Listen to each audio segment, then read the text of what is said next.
Hello students, आइए देखते हैं चैप्टर 12 की दूसरी हेडिंग कार्बन की चतुर्संयोजकता के बारे में, कार्बनिक यौगिकों की आकृतियों के बारे में। आप पढ़ रहे हैं अध्याय 12 कार्बनिक रसायन, कुछ आधारभूत सिद्धांत और तकनीकों के बारे में। इसके पहली हेडिंग सामान्य प्रस्तावना को हमने पिछले वीडियो में बताया था। आइए देखते हैं इसकी दूसरी हेडिंग कार्बन की चतुर्संयोजकता, कार्बनिक यौगिक की आकृतियों के बारे में। मैं मनीष गुप्ता अपने चैनल में आपका स्वागत करता हूं। तो आइए दोस्तों स्टार्ट करते हैं कार्बनिक यौगिकों की आकृतियां। आणविक संरचना की मौलिक अवधारणाओं, आणविक संरचना की मौलिक अवधारणाओं का ज्ञान जो है कार्बनिक यौगिकों के गुणों को समझने और उनकी प्रागुक्ति करने में सहायक होता है। आणविक संरचना, मॉलिक्यूलर स्ट्रक्चर के बारे में जानकारी,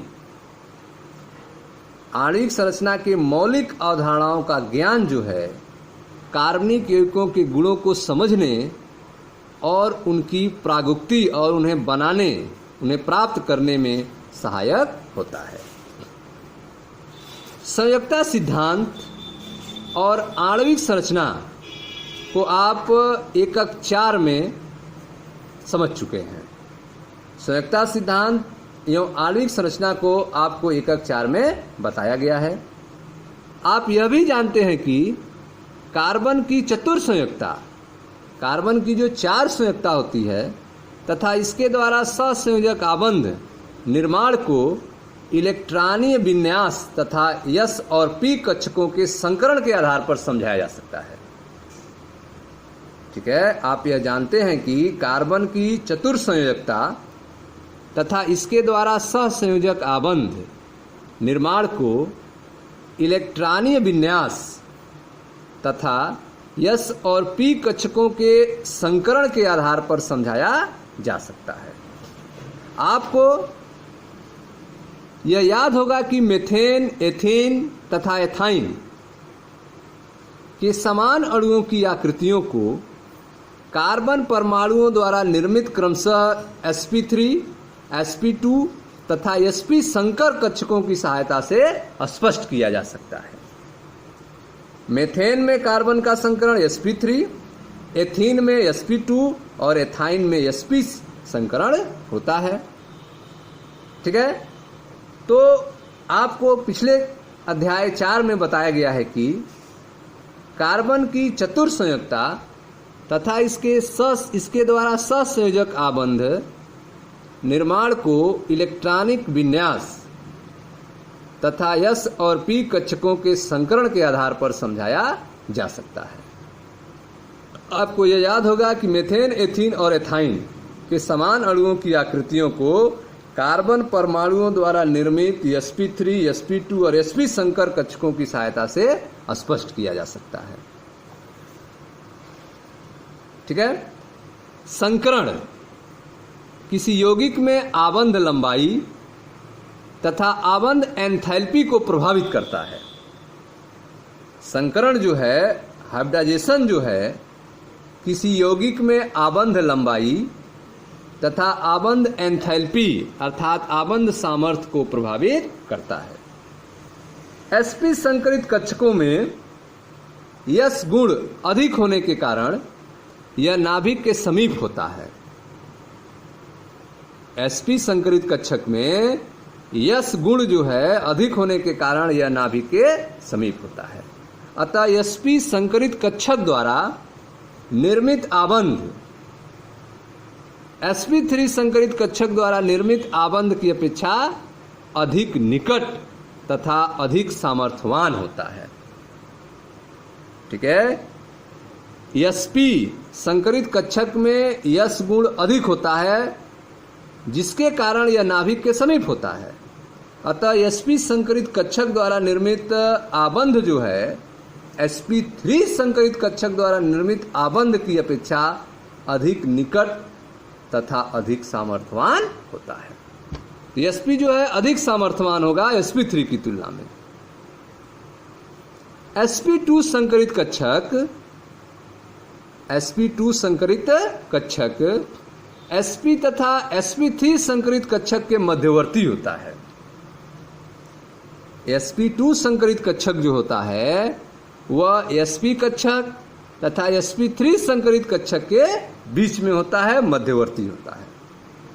अतः इससे बनने वाले आबंध की लंबाई तथा एंथैल्पी दोनों के मध्यवर्ती होता है। sp2 संकरित कक्षक sp तथा sp3 संकरित कक्षक के मध्यवर्ती होता है। अतः इससे बनने वाले आबंध की लंबाई तथा एंथैल्पी भी दोनों के मध्यवर्ती होती है। संकरण का परिवर्तन कार्बन की विद्युत ऋणात्मकता को प्रभावित करता है। संकरण का जो परिवर्तन है यह कार्बन के विद्युत ऋणात्मकता को प्रभावित करता है। संकरण का परिवर्तन कार्बन की विद्युत ऋणात्मकता को प्रभावित करता है। कार्बन पर स्थित संकरित कक्षक की यश प्रकृति बढ़ने पर उसकी विद्युत ऋणात्मकता में वृद्धि हो जाती है। कार्बन पर स्थित संकरित कक्षक की यश प्रकृति बढ़ने पर उसकी विद्युत ऋणात्मकता में वृद्धि हो जाती है। अतः sp संकरित कक्षक जिसमें यश प्रकृति 50% है, sp2 तथा sp3 संकरित कक्षकों की अपेक्षा अधिक विद्युत ऋणात्मक होता है। sp संकरित कक्षक जो है sp2 तथा sp3 संकरित कक्षक की अपेक्षा अधिक विद्युत ऋणात्मक होता है, क्योंकि sp संकरित कक्षक में यश प्रकृति 50% होती है। संकरित कक्षकों की आपेक्षिक विद्युत ऋणात्मकता का प्रभाव जो है, संकरित कक्षकों की आपेक्षिक विद्युत ऋणात्मकता का प्रभाव कार्बनिक यौगिकों के भौतिक तथा रासायनिक गुणों पर भी पड़ता है, जिसका वर्णन आगामी एकक में किया गया है। ठीक है, तो आप पढ़ रहे हैं कार्बनिक यौगिक के आकृतियों के बारे में। इसमें पहली चर्चा हो रही है कार्बनिक यौगिक की आकृतियां के बारे में। इसमें आपको बताया गया कि आणविक संरचना की मौलिक अवधारणाओं का ज्ञान जो है कार्बनिक यौगिकों के गुणों को समझने और उनकी प्रागुक्ति करने में सहायक होता है। संयोजकता सिद्धांत तथा आणविक संरचना को आप एकक 4 में समझ चुके हैं।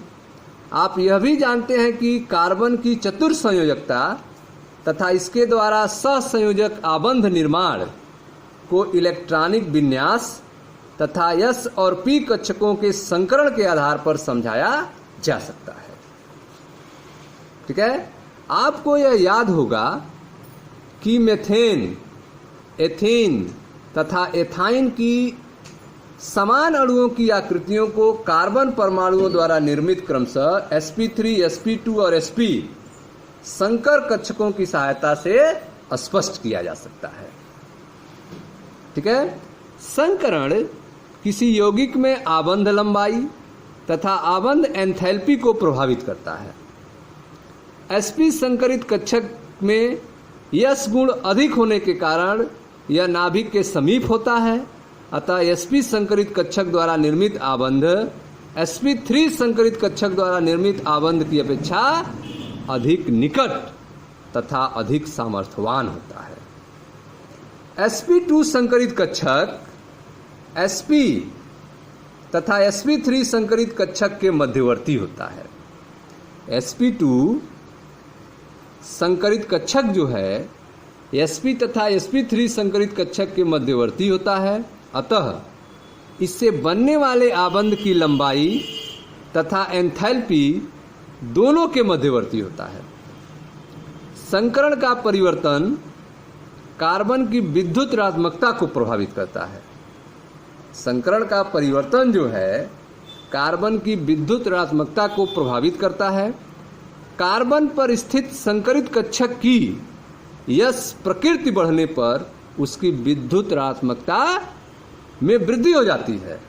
अतः sp संकरित कक्षक जिसमें यश प्रकृति 50% होती है, sp2 तथा sp3 संकरित कक्षकों की अपेक्षा अधिक विद्युत ऋणात्मक होते हैं। संकरित कक्षकों की आपेक्षिक विद्युत ऋणात्मकता का प्रभाव जो है कार्बनिक यौगिकों के भौतिक तथा रासायनिक गुणों पर पड़ता है। इसका वर्णन आगामी एकक में किया जाएगा। दूसरा देखते हैं पाई आबंधों के कुछ अभिलक्षण के बारे में। पाई आबंधों के कुछ अभिलक्षण।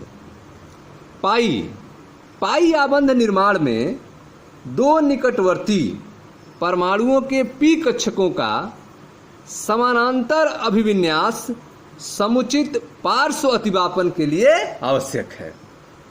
पाई बंध बनने के लिए पी ऑर्बिटल्स जो होते हैं उनका पार्श्व अतिव्यापन होता है, साइड वाइज ओवरलैपिंग होता है, ऊपर भी और नीचे भी, जिसके कारण जो है पाई बंध बनता है।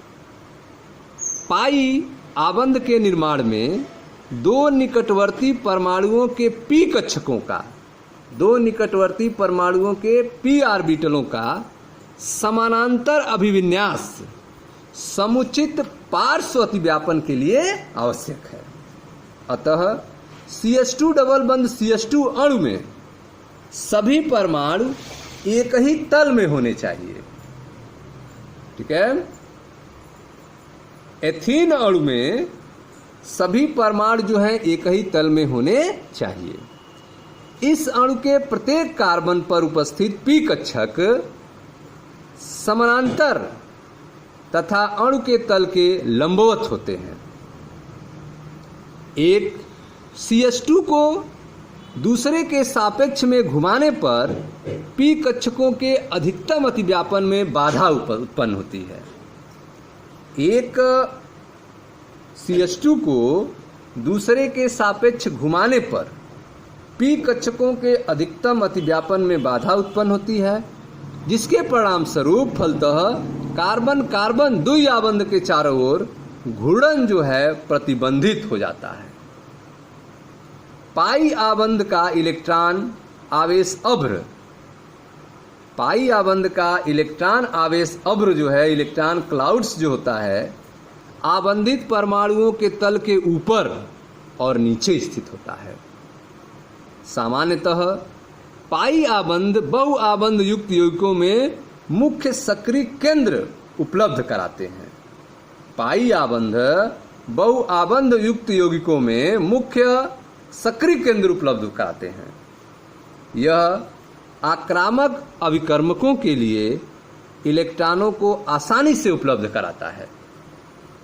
पाई आबंध जो है बहु आबंध यौगिकों में मुख्य सक्रिय केंद्र उपलब्ध कराते हैं। यह आक्रामक अभिकर्मकों के लिए इलेक्ट्रॉनों को आसानी से उपलब्ध कराता है। ठीक है। तो आप पढ़ रहे हैं पाई आबंधों के कुछ अभिलक्षण के बारे में। आपको बताया गया कि पाई आबंध के निर्माण में दो निकटवर्ती परमाणुओं के पी कक्षकों का समानांतर अभिविन्यास समुचित पार्श्व अतिव्यापन के लिए आवश्यक है। अतः CH2 डबल बंध CH2 अणु में सभी परमाणु एक ही तल में होने चाहिए। इस अणु के प्रत्येक कार्बन पर उपस्थित पी कक्षक समानांतर तथा अणु के तल के लंबवत होते हैं। एक CH2 को दूसरे के सापेक्ष में घुमाने पर पी कक्षकों के अधिकतम अतिव्यापन में बाधा उत्पन्न होती है। फलतः कार्बन कार्बन द्विबंध के चारों ओर घूर्णन प्रतिबंधित हो जाता है। पाई आबंध का इलेक्ट्रॉन आवेश अभ्र आबंधित परमाणुओं के तल के ऊपर और नीचे स्थित होता है। सामान्यतः पाई आबंध बहु आबंध युक्त यौगिकों में मुख्य सक्रिय केंद्र उपलब्ध कराते हैं। यह आक्रामक अभिकर्मकों के लिए इलेक्ट्रॉनों को आसानी से उपलब्ध कराता है। ठीक है। अब आइए कुछ उदाहरण देखते हैं। पहला है आपका, निम्नलिखित अणुओं में से प्रत्येक में कितने सिग्मा तथा पाई आबंध हैं। ठीक है। आपको सिग्मा और पाई बंध की गणना करनी है। यह आपके यौगिक दिए गए हैं। ठीक है। तो इस यौगिक में अगर देखें तो पहले पाई बंध हम लोग देख लेते हैं। सिग्मा बंध पाई बंध के बारे में आप जानते हैं। जैसे अगर सिग्मा बंध की गणना अगर किया जाए इसमें, तो सिग्मा बंध जो है वह कार्बन कार्बन के बीच में कितना है, पहले यह देख लेते हैं इसमें। तो कार्बन कार्बन के बीच में यहाँ पे एक सिग्मा बंध है, ठीक है, या 3 बंध दिख रहा है लेकिन इसमें 2 पाई है, केवल एक ही सिग्मा है। यहाँ पे कार्बन कार्बन के बीच में 1 सिग्मा, यह 2 सिग्मा, यहाँ पे 3 सिग्मा और यह 4 सिग्मा। सिग्मा बंध कार्बन कार्बन के बीच में कितने हैं, 4 हैं। सिग्मा बंध कार्बन हाइड्रोजन के बीच में कितने हैं, तो 1 2 3 और 4, ठीक है। और इसमें आप देख रहे हैं कार्बन हाइड्रोजन के बीच में सिग्मा बंध कितने हैं, तो यहाँ पर 3 हाइड्रोजन जुड़ा हुआ है सिग्मा बंध से, 3 हाइड्रोजन यहीं पे हो गए। कार्बन और हाइड्रोजन के बीच में कितने सिग्मा बंध हैं, यहाँ पे 3, और एक यहाँ पे है 4, और एक यहाँ पे है 5, और एक यहाँ पे है 6। कार्बन हाइड्रोजन के बीच में सिग्मा बंध कितने हैं, 6 हैं।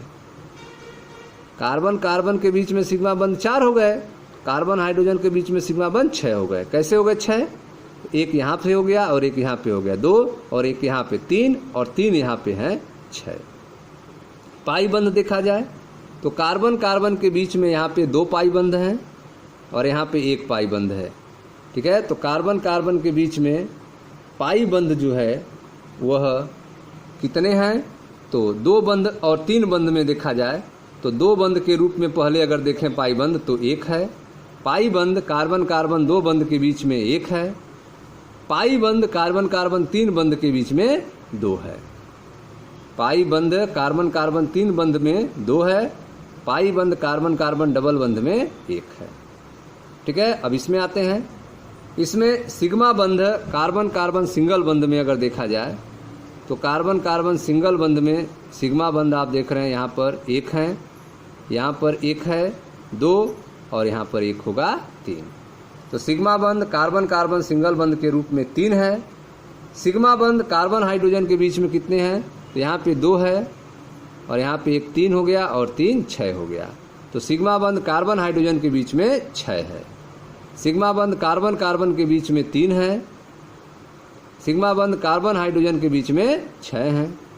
पाई बंध जो है कार्बन कार्बन द्वि बंध के रूप में 1 यहाँ पे है, कार्बन कार्बन द्वि बंध के रूप में 1 यहाँ पे है, अर्थात पाई बंध जो है कार्बन कार्बन द्वि बंध के रूप में 2 है, ठीक है। अगला जो है उदाहरण वह यह है कि निम्नलिखित यौगिकों में प्रत्येक कार्बन के संकरण अवस्था क्या है। CH3Cl में इस कार्बन के पास 3 हाइड्रोजन का और 1 Cl का 4 सिग्मा बंध है, अतः इस कार्बन का संकरण जो होगा sp3 होगा। इस कार्बन के पास 4 सिग्मा बंध होने के कारण इसका संकरण sp3 होगा। इसमें इस कार्बन का संकरण जो है वह sp3 होगा, ठीक है। sp2 होगा, 2 कार्बन है, एक कार्बन यह है, एक कार्बन यह है। इस कार्बन का संकरण sp2 होगा, इस कार्बन का संकरण sp3 होगा।